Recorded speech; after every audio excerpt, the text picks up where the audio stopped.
Amaravati outer ring రోడ్కు అవసరమైన భూముల వివరాలను జాతీయ రహదారుల ప్రాధికార సంస్థ సిద్ధం చేస్తుంది.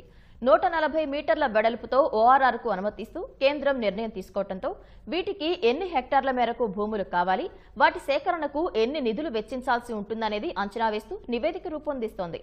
భూసేకరణకు దాదాపు 5,000 కోట్లు ఖర్చవుతుందని భావిస్తోంది.